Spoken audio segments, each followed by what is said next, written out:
आज 4 जुलाई 2026 के बाबा के अनमोल मधुर महावाक्य सुनेंगे। आज की मुरली में बाबा हम बच्चों को कहते हैं कि मनुष्य राम राज्य चाहते हैं। बापू गांधी भी इसीलिए कहते थे राम राज्य चाहिए, परंतु फिर पतित पावन सीताराम कह देते हैं। तो बाबा इस समय आकर के इस रावण राज्य का विनाश कराए राम राज्य की स्थापना करते हैं, और उसके लिए बाबा हम बच्चों को श्रीमत द्वारा श्रेष्ठाचारी बनाते हैं। बाबा कहते हैं तुम माताएं श्रेष्ठाचारी बनती हो, और इसीलिए स्वर्ग के गेट खुलवाते हैं बाबा माताओं के द्वारा। साथ ही साथ बाबा कहते हैं पास्ट इज पास्ट, जो बीता उसे भूलकर गृहस्थ व्यवहार में रहते हुए सतो प्रधान बनने का पुरुषार्थ करना है। विनाश के पहले पावन जरूर बनना है। भारत को स्वर्ग बनाने की सच्ची सच्ची सेवा में तत्पर रहना है। खान पान बहुत शुद्ध रखना है, पवित्र भोजन ही खाना है। तो आज बाबा ने हम बच्चों को ज्ञान की गुह्य बातें सुनाकर ज्ञान का तीसरा नेत्र खोला है, जिससे मूल वतन, सूक्ष्म वतन, स्थूल वतन और स्थूल वतन के भी आदि मध्य अंत को यथार्थ रीति जानते हैं। तो सुनते हैं आज के बाबा के अनमोल मधुर महावाक्य। ओम शांति। मीठे बच्चे, ज्ञान सागर बाप तुम्हें ज्ञान का तीसरा नेत्र देने आए हैं, जिससे आत्मा की ज्योति जग जाती है। आज की मुरली से प्रश्न है, बाप को करण करावनहार क्यों कहा जाता है? वो क्या करते हैं और क्या कराते हैं? उत्तर है, बाबा कहते मैं तुम बच्चों को मुरली सुनाने का कार्य करता हूं। मुरली सुनाता, मंत्र देता, तुम्हें लायक बनाता और फिर तुम्हारे द्वारा स्वर्ग का उद्घाटन कराता। तुम पैगंबर बन सबको पैगाम देते हो, मैं तुम बच्चों को डायरेक्शन देता हूं। हम पैगाम देते हैं, बाबा हमें डायरेक्शन देता है। यही मेरी कृपा या आशीर्वाद है। बाबा जो डायरेक्शन देता है वही बाबा की कृपा व आशीर्वाद है। आज की मुरली से पहले गीत बजा है, कौन आज आया सवेरे सवेरे। ओम शांति। बच्चों ने गीत सुना। हम बच्चों को सवेरे सवेरे जगाने कौन आए हैं? कौन सवेरे सवेरे जगाने आए हैं? जो हमारा तीसरा ज्ञान का नेत्र एकदम खुल गया। सवेरे सवेरे जगाते जो हमारा ज्ञान का तीसरा नेत्र एकदम खुल गया। ज्ञान सागर परमपिता परमात्मा द्वारा हमारा तीसरा नेत्र ज्ञान का खुला है। कहते भी है बाप ज्योति जगाने वाला है, परंतु वह बाप है ये कोई नहीं जानते हैं। ब्रह्म समाजी कहते हैं वह क्षमा है। ब्रह्म समाजी कहते हैं परमात्मा क्षमा है, ज्योति है। मंदिर में हमेशा वह ज्योति ही जगाते हैं, क्योंकि वह परमात्मा को ज्योति स्वरूप मानते हैं। इसलिए वहां मंदिर में दीवा जगाते ही रहते हैं। अब यह बाप कोई माचिस से दिया नहीं जगाते हैं, यह तो बात ही न्यारी है। बाबा कोई माचिस से दिया नहीं जलाते। बाबा कहे यह तो बात ही न्यारी है। गाया भी जाता है, ईश्वर की गति मत न्यारी है। तुम बच्चे अब समझते हो, बाप सदगति के लिए आकर ज्ञान योग सिखलाते हैं। सिखलाने वाला तो जरूर चाहिए ना, शरीर तो नहीं सिखलाएगा। आत्मा ही सब कुछ करती है। आत्मा में ही अच्छे बुरे संस्कार रहते हैं। इस समय रावण की प्रवेशता के कारण मनुष्य के संस्कार भी बुरे हैं, अर्थात 5 विकारों की प्रवेशता है। देवताओं में ये 5 विकार होते नहीं। भारत में जब दैवी स्वराज्य था तो ये बुरे संस्कार नहीं थे, सर्वगुण संपन्न थे। कितने अच्छे संस्कार थे देवी देवताओं के, जो अभी तुम धारण करते हो। बाबा कहे कितने अच्छे देवी देवताओं के संस्कार थे जो अभी तुम धारण कर रहे हो। बाप ही आकर सेकंड में सर्व को सदगति देते हैं। बाकी गुरु गोसाई आदि ये तो भक्ति मार्ग में चलते आए हैं, जो एक की भी गति सदगति नहीं कर सकते। बाप के आने से ही सर्व की सदगति होती है। बाबा ही आकर सर्व की सदगति करते हैं। परम पिता परमात्मा को बुलाते ही इसलिए है कि आकर पतित दुनिया का विनाश कर पावन दुनिया का उद्घाटन करो, वह दरवाजा खोलो।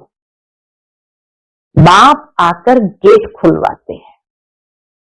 परमधाम का गेट तो बाबा खोलते ही है, लेकिन नई दुनिया का गेट खुलवाते हैं। किसके द्वारा? शिव शक्ति माताओं द्वारा। वंदे मातरम गाई हुई है। इस समय की कोई भी माता की वंदना नहीं की जाती है, क्योंकि कोई भी श्रेष्ठाचारी माता नहीं है। श्रेष्ठाचारी उनको कहा जाता है जो योग बल से पैदा हो। लक्ष्मी नारायण को श्रेष्ठाचारी कहा जाता है। भारत में देवी देवता जब थे तो भारत श्रेष्ठाचारी था। इन बातों को मनुष्य तो जानते ही नहीं, वह अपने ही प्लान बना रहे हैं। गांधी भी राम राज्य चाहते थे। इससे सिद्ध है कि रावण राज्य है, भारत पतित है। परंतु राम राज्य स्थापन करने के लिए तो बेहद का बापूजी चाहिए, जो राम राज्य की स्थापना और रावण राज्य का विनाश करे। बच्चे कहते हैं रावण राज्य को अब आग लगनी है। सभी आत्माएं अज्ञान अंधेरे में सोए हुए हैं। तुम जानते हो हम भी सोए हुए थे। बाबा कहे तुम बच्चे जानते हो, रियलाइजेशन है कि हम भी सोए हुए थे। बाप ने आकर जगाया है। भक्ति की रात पूरी हुई, दिन शुरू होता है। रात पूरी हो, अब दिन हो रहा है। बाप संगम पर आया हुआ है। बच्चों को दिव्य दृष्टि और ज्ञान का तीसरा नेत्र देते हैं, जिससे तुम सारे विश्व को जान चुके हो। तुम्हारी बुद्धि में बैठा हुआ है कि बना बनाया अविनाशी ड्रामा है, जो फिरता ही रहता है। अभी तुम कितना जग गए हो। सारा ज्ञान बुद्धि में आ गया तो बाबा कहे अभी तुम कितना जग गए हो। सारी दुनिया सोई हुई है। अभी तुम बच्चों को सारे विश्व के आदि मध्य अंत, मूल वतन, सूक्ष्म वतन, स्थूल वतन का पता है। बाकी सारी दुनिया कुंभकर्ण की अज्ञान नींद में सोई हुई है। ये किसको पता नहीं कि पतित पावन कौन है। पुकारते हैं हे पतित पावन आओ। ये नहीं कहते कि आकर सृष्टि के आदि मध्यंत का राज समझाओ। ये नहीं कहते हैं कि आकर सृष्टि के आदि मध्यंत का राज समझाओ। बाप कहते हैं तुम्हें सृष्टि चक्र को समझने से ही चक्रवर्ती राजा बनते हो, याद से ही पावन बनते हो। यह भी जानते हो विनाश सामने खड़ा है, लड़ाई भी होनी है। बाकी कौरव पांडवों की लड़ाई नहीं हुई। कौरव पांडवों की लड़ाई नहीं हुई। पांडव कौन थे यह भी किसको पता नहीं है। सेना आदि की कोई बात ही नहीं। तुम्हारे तरफ है साक्षात पारलौकिक परम पिता। उस बाप से ही वर्षा मिलता है। तुम जान गए हो श्री कृष्ण की आत्मा 84 जन्म भोग अब फिर बाप से वर्षा ले रही है। वर्ल्ड की हिस्ट्री ज्योग्राफी रिपीट होती है। अब तुम बच्चों को विनाश के पहले सतो प्रधान जरूर बनना है। गृहस्थ व्यवहार में रहते कमल फूल समान पवित्र रहना है।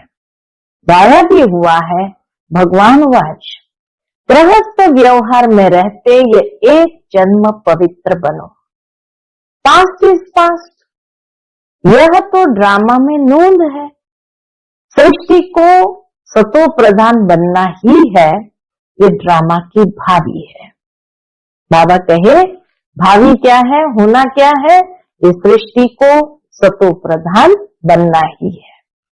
ईश्वर की भावी नहीं, ड्रामा की भावी ऐसी बनी हुई है। सो बाप बैठ समझाते हैं। आधा कल्प जब पूरा होता है तब बाप आते हैं। बाप कहते हैं जब रात पूरी हो दिन शुरू होता है तब मैं आता हूं। शिवरात्रि भी कहते हैं ना, शिव के पुजारी शिवरात्रि को मनाते हैं। गवर्नमेंट ने तो हॉलीडे भी बंद कर दिया है, नहीं तो कम से कम एक मास हॉलीडे चलनी चाहिए। शिव जयंती की एक मास हॉलीडे चलनी चाहिए। कोई को भी पता नहीं, शिव बाबा सर्व की सदगति करने वाला है, वही सर्व का दुख हरता सुख करता है। उनकी जयंती तो बड़े धूमधाम से एक मास सब धर्म वालों को मनानी चाहिए। कितनी वैल्यू है शिव जयंती की, ये बाबा महसूस कराते हैं कि परमात्मा इस संसार में आए कितनी बड़ी बात है, और उसकी जयंती हो तो कितनी धूमधाम से मनानी चाहिए, और वह भी एक मास तक, और सब धर्म वालों को मनानी चाहिए। खास भारत को बाप डायरेक्ट आकर सदगति देते हैं।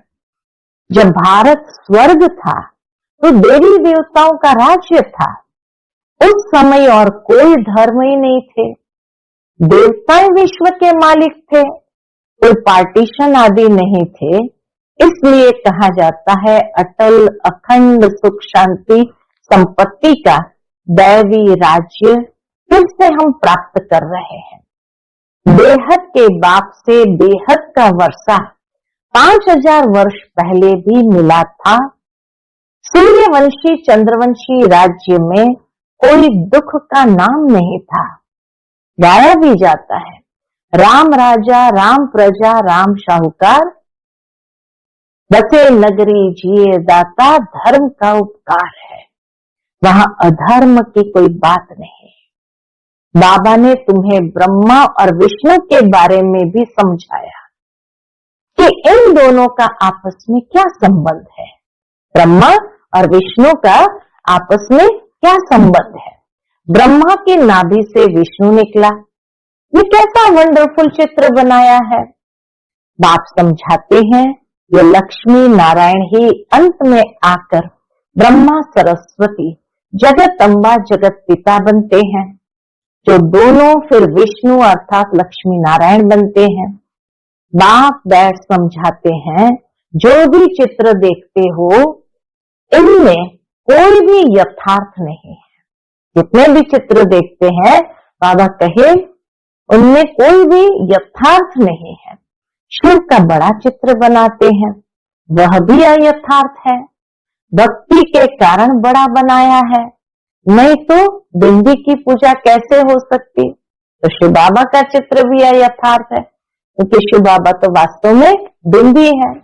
अच्छा, फिर ब्रह्मा विष्णु शंकर के लिए भी समझ नहीं सकते हैं। त्रिमूर्ति ब्रह्मा कह देते हैं, ब्रह्मा द्वारा स्थापना विष्णु द्वारा पालना, यह भी कहते हैं, परंतु ब्रह्मा तो स्थापना करते नहीं है। स्वर्ग की स्थापना ब्रह्मा करेंगे? पूछते बाबा। नहीं, स्वर्ग की स्थापना तो परमपिता परमात्मा ही करते हैं। यह आत्मा तो पतित है, इनको व्यक्त ब्रह्मा कहा जाता है। यही आत्मा पावन बन जाएंगी और चली जाएगी। तो सतयुग में जाकर नारायण बनते हैं, तो प्रजापिता ब्रह्मा जरूर यहां होना चाहिए ना। चित्र फिर वहां दे दिए हैं। जैसे ये ज्ञान के अलंकार वास्तव में है तुम्हारे, परंतु विष्णु को दे दिए हैं। नौधा भक्ति में भी साक्षात्कार होता है। मीरा का भी नाम गाया हुआ है ना। पुरुषों में नंबर 1 भक्त है नारद, माताओं में मीरा गाई हुई है। तुम अभी नारायण अथवा लक्ष्मी को वरने के लिए यह ज्ञान सुन रहे हो। तुम्हारा ये स्वयंवर होता है, नारद के लिए भी दिखाते हैं। सभा में आकर कहा हम लक्ष्मी को वर सकते हैं। अभी लक्ष्मी को वरने लायक तुम बन रहे हो। अभी तो हम बन रहे, पुरुषार्थ कर रहे हैं। बाकी वह तो सब है भक्ति मार्ग की कथाएं। बाप रियल बात बैठ समझाते हैं। लक्ष्मी सतयुग में, नारद भगत द्वापर में। सतयुग में फिर नारद कहां से आया? राधे कृष्ण का ही स्वयंवर के बाद नाम लक्ष्मी नारायण पड़ता है। यह भी भारतवासी नहीं जानते हैं। कितना अज्ञान अंधियारा है। बाप है कल्याणकारी, तुमको भी कल्याणकारी बनाते हैं। अब विचार सागर मंथन करना चाहिए, औरों को भी कैसे समझाएं। तो बाप समझाते हैं कि चित्र आदि कैसे बैठ बनाए हैं। ब्रह्मा की नाभि से विष्णु निकला, उसको तो समझ नहीं पाए। मनुष्य ने चित्र बना दिया, गांधी की नाभि से नेहरू निकला। अब कहाँ वह विष्णु देवता, कहाँ ये मनुष्य? इन सब बातों को तुम बच्चे अब समझते हो। नंबरवार तुमको खुशी रहती है। बेहद का बाप हमको पढ़ा रहे हैं। यह तो कभी सुना नहीं था, क्योंकि गीता में तो श्री कृष्ण भगवान वाच लिख दिया है। भगवान कब आया, कब आकर गीता सुनाई, तिथि तारीख कुछ है नहीं। कल्प की आयु ही लाखों वर्ष कह देते हैं। कोई की भी बुद्धि में नहीं आता है। अब बाप बैठ बच्चों को समझाते हैं। बाबा कहते कोई की भी बुद्धि में आता ही नहीं है। अब बाप बैठ समझाते हैं। अब बाप बैठ बच्चों को समझाते हैं। ब्राह्मणों का झाड़ वृद्धि को पाता रहता है। पाते पाते अनगिनत हो जाएंगे। तुम बच्चे जानते हो वर्ण कैसे चक्कर लगाते हैं। हम ब्राह्मणों का वर्ण सबसे ऊंच है। हम हैं भारत के गुप्त सच्चे रूहानी सोशल वर्कर। परम पिता परमात्मा हमसे सेवा करा रहे हैं। हम रूहानी सेवा करते हैं, वह जिस्मानी सेवा करते हैं। दुनिया में लोग जिस्मानी सेवा करते हैं। तुमको कहते हैं तुम भारत की क्या सेवा करते हो? बोलो हम हैं रूहानी सेवादारी। ये पूछते हैं ना कि कई समाज सेवी संस्थाएं हैं, इतनी समाज सेवा करते हैं, तो ब्रह्मा कुमारियां भारत की क्या सेवा करती है? बोलो हम हैं रूहानी सेवादारी। स्वर्ग का उद्घाटन करा रहे हैं, स्थापना करा रहे हैं। शिव बाबा है करण करावनहार। जो करा रहे हैं वह करता भी है। क्या करता है शिव बाबा? मुरली कौन चलाता है? तो कर्म करता है। शिव बाबा मुरली चलाता है तो कर्म करता है। तुमको भी सिखलाते हैं कि ऐसे चलाओ। महामंत्र देता है, मुरली सुनाता है, महामंत्र देता है। कौन सा? मन मना भव। कर्म सिखलाया ना, फिर तुमको कहते हैं औरों को भी सिखलाओ। इसलिए करण करावनहार कहा जाता है। तुम बच्चे भी यही शिक्षा देते हो, बाप को याद करो और वर्षे को याद करो। यही तुम बच्चों को पैगाम पहुंचाना है। ऐसे नहीं दूसरे को पैगाम दे और खुद याद में न रहे, फिर क्या होगा?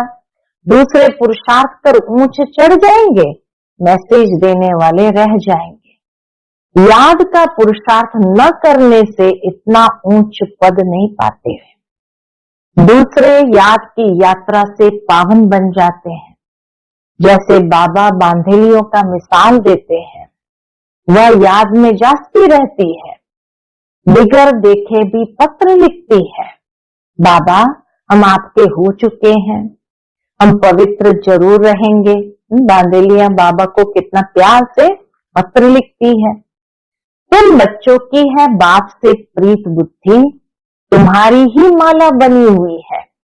विष्णु की माला और रुद्राक्ष की माला के ऊपर है मेरू। विष्णु की माला और रुद्राक्ष की माला के ऊपर है मेरू। माला उठाते ही पहले फूल और 2 दाने हाथ में आते हैं, उनको नमस्कार करते हैं, फिर है सारी माला। तुम भारत को स्वर्ग बना रहे हो तो ये माला तुम्हारा ही यादगार है। बाबा कहे तुमने ही भारत को स्वर्ग बनाया तो ये माला तुम्हारा ही यादगार है। बाप ने ये गीता ज्ञान यज्ञ रचा है, इसमें सारी पुरानी दुनिया स्वाहा होगी। बाप है मोस्ट बिलवेड फादर, तुमको भविष्य के लिए सदा सुख का वर्षा देते हैं, 21 जन्मों के लिए।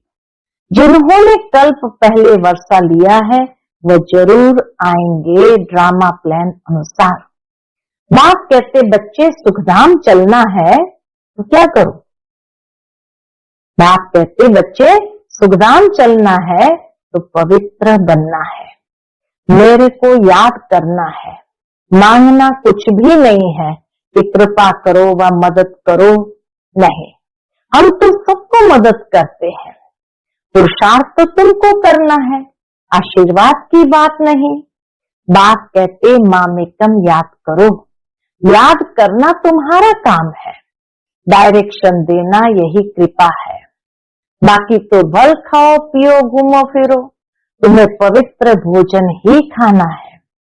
हम देवी देवता बनते हैं, वहां प्याज आदि थोड़ी होगा, सतयुग में प्याज आदि थोड़ी होगा, यह सब यहाँ छोड़ना है, यह चीजें वहां होती नहीं। देवताएं ये चीजें स्वीकार नहीं करते।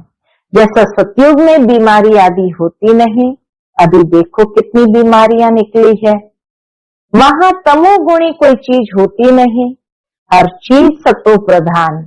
यहाँ देखो मनुष्य क्या क्या खाते हैं। अब बाप बच्चों को कहते हैं मुझे याद करो और संग तोड़ मुझ संग जोड़ो तो तुम पावन बन जाएंगे। और संग तोड़ एक मुझ संग जोड़ो तो तुम पावन बन जाएंगे। अच्छा, मीठे मीठे सिक्के लदे बच्चों प्रति माता पिता बाप दादा का याद प्यार और गुड मॉर्निंग। रूहानी बाप के रूहानी बच्चों को नमस्ते। हम सभी रूहानी बच्चों की रूहानी माता पिता बाप दादा को याद प्यार गुड मॉर्निंग और नमस्ते नमस्ते। शुक्रिया बाबा, शुक्रिया। आज की मुरली से धारणा के लिए मुख्य सार है। पहली पॉइंट, पास्ट इज पास्ट, जो बीता उसे भूलकर गृहस्थ व्यवहार में रहते सतो प्रधान बनने का पुरुषार्थ करना है। विनाश के पहले पावन जरूर बनना है। दूसरी बात, भारत को स्वर्ग बनाने की सच्ची सच्ची सेवा में तत्पर रहना है। खान पान बहुत शुद्ध रखना है, पवित्र भोजन ही खाना है।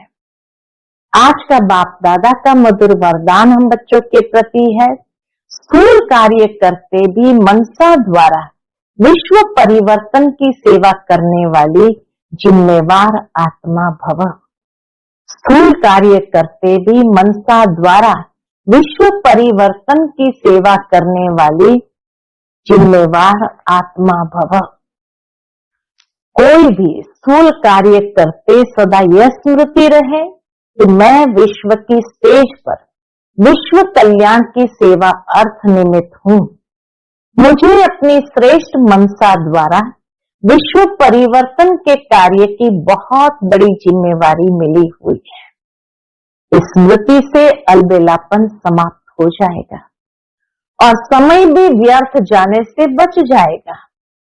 एक एक सेकंड अमूल्य समझते हुए विश्व कल्याण के व जड़ चैतन्य को परिवर्तन करने के कार्य में सफल करते रहेंगे। एक एक सेकंड अमूल्य समझते हुए विश्व कल्याण के व जड़ चैतन्य को परिवर्तन करने के कार्य में सफल करते रहेंगे। आज का स्लोगन है, अभी योद्धा बनने के बजाय निरंतर योगी बनो। योद्धा बनने के बजाय निरंतर योगी बनो। आज का व्यक्त इशारा है, ज्वाला स्वरूप स्थिति में रह शक्तिशाली याद का अनुभव करो। उसके अंतर्गत बाबा कहते, जैसे दुखी आत्माओं के मन में यह आवाज शुरू हुआ है कि अब विनाश हो, वैसे ही आप विश्व कल्याणकारी आत्माओं के मन में यह संकल्प उत्पन्न हो कि अब जल्दी ही सर्व का कल्याण हो, तब ही समाप्ति होगी। विनाशकारियों को कल्याणकारी आत्माओं के संकल्प का इशारा चाहिए, इसलिए अपने एवर रेडी बनने के पावरफुल संकल्प से ज्वाला रूप योग द्वारा विनाश ज्वाला को तेज करो। अपने एवर रेडी बनने के पावरफुल संकल्प से ज्वाला रूप योग द्वारा विनाश ज्वाला को तेज करो। अच्छा, ओम शांति।